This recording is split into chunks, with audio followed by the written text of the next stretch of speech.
think that do you think differently of them as far as like a championship caliber team after watching them? Presently constructed, absolutely. Yeah, because you don't feel like those three guys are as bad defensively? I don't think this team presently constructed can survive an OKC or a Denver team that has depth, has size, speed. I don't think they can sustain that. I have to agree. Like the Clippers, they're nowhere near defensively like what Oklahoma City is, Denver is. So as good as those guys played, they're not going to be able to have those type of numbers against a high-level defense. This is the slowest paced team in the league, Clippers, tonight. So they're also the oldest. The oldest. So where do you stand on it, Vince? Same. I mean, I think right now, everything you're trying to match OKC. Quickness, athleticism, they have it all. Right now, the Clippers are in mud. If you look at this roster constructed, what do you see on this bench that can give you consistency? Right? Okay. I mean, in a 7-game series against OKC or Denver. Not against them, but they're going to be a good, fun watch during the regular season. Absolutely. And when Oklahoma City plays them, we have the game. So I can't wait till that happens. Showtime. Danny Green, Trudell, and of course Skeeter handling things downtown. Lakers make it 5 in a row. They beat the Clippers by 17, 135-118. Guys, biggest note, obviously, as they just discussed on the broadcast, they're undefeated in group play, which means they advance to the knockout round next week. Stay undefeated in West Group B. Look, big game. Lakers, Clippers. Speaks for itself. You got the ejection at the end with just over 3 to play. We'll look at that from Chris Dunn. You add the cup intensity to it, as we all know. You talked about it downtown with Peter. Role players, they've impressed you. They did their job tonight. Of course, the big three, they led their way. 99 of the Lakers, 135 points combined between the three of them. A good, solid win for the Lakers. Yeah. Band of brothers, man. They're hanging in there together, doing it collectively. But what a start, though, by Luka, man. I mean, he lit the whole arena on fire with those threes. The Clippers, you remember all those years, how they used to dominate us for 4 or 5 years? We'd be sitting here like, they used to kick our butt. But, I think now we have a team that can play, can match and defend. And I just thought the role players, as you mentioned, Smart coming down, hitting some big shots, bringing his presence. Hayes stepping in for Ayton with his energy, his rebounding. I just thought collectively, and then LeBron coming in, just kind of seeing what's needed and getting the job done. Of course, we talk about Austin Reaves all the time, but I just think collectively they answered the bell when the Clippers made their charge, and they took care of business in the third and fourth quarter, and here we are talking about the big three. Yeah, the big three was big three in tonight, the new generation would say. They played really well.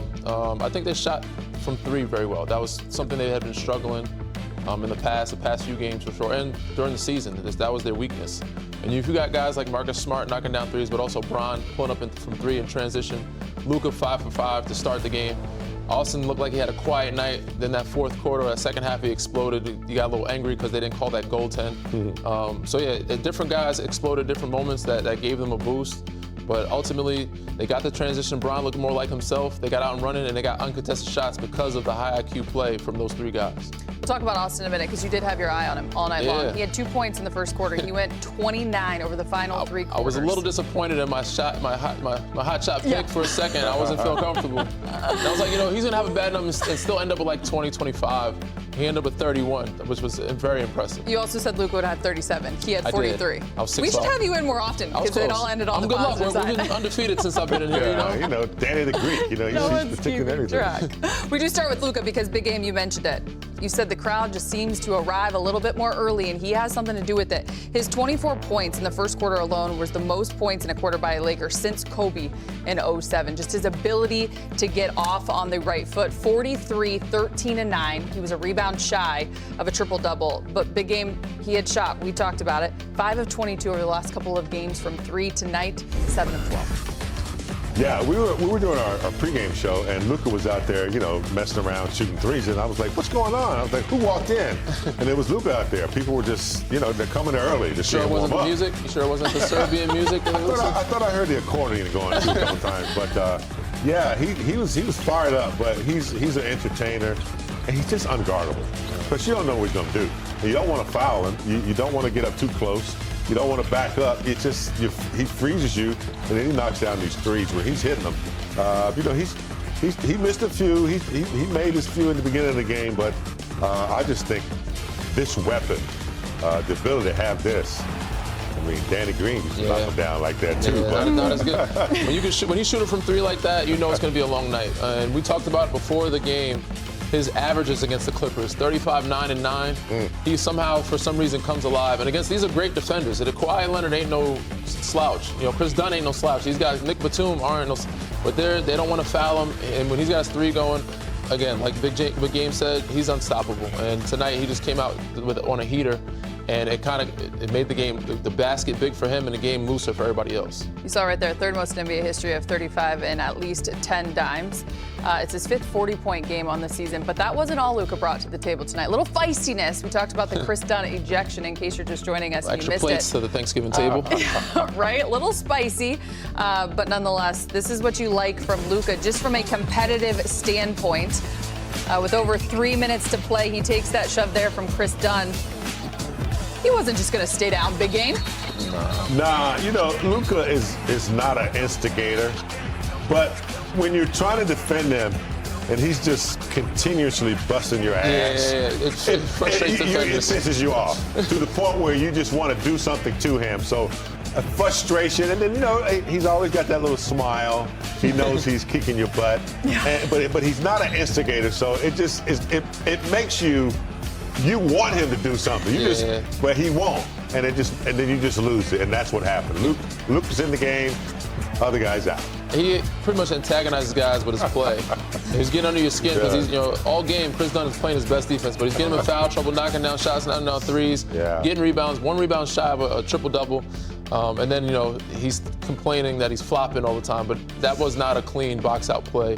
But I like what Jaxson Hayes did. He stepped up for his teammate, you know, covered for him, protected him, let him know, you know, you're not by yourself. So that was a good moment for them collectively to show, like, you know, we're not no chumps, we're not soft, you're not going to come in here and just punk us. We love when this happens. It's like our Thanksgiving treat. Normally we're waiting on Luka, which we will all day, every day, but instead he's speaking with the media. West Group B with a win tonight and work towards another title in Cup play as we say hello to our senior writer, Dave McMenamin. Dave, let's talk about who's in and who's out for this game tonight against the Los Angeles Clippers. We know that DeAndre Ayton has been dealing with that knee issue. What more can you tell us? Yeah, Malika, we're still waiting on a timeline to get more clarity when it comes to Ayton's knee issue. He left the game on Sunday in Utah with that knee issue at halftime, didn't return, is not going to play tonight. We don't know if he'll be available Friday against the Dallas Mavericks. In the meantime, we're going to see Jaxson Hayes most likely in the starting lineup. He was a recipient of 35 starts a season ago, so he has some experience there. When we spoke to him this morning, Ivica Zubac was on his mind. Big Zoo has had 18 rebounds or more in 2 out of the last 3 games for the Clippers and is averaging about 4 offensive rebounds a game.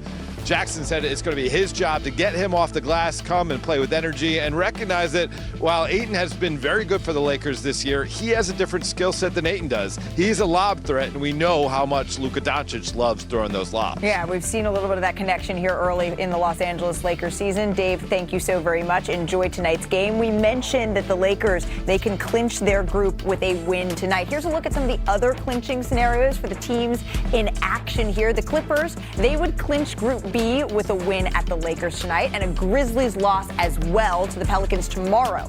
Philly would be eliminated with a loss to the Magic or a Hawks win at the Wizards tonight. And the Wizards, they would be eliminated with a loss. So a lot riding on these 2 days of Cup play here. But we had a big announcement this weekend for one of the game's best, Chris Paul.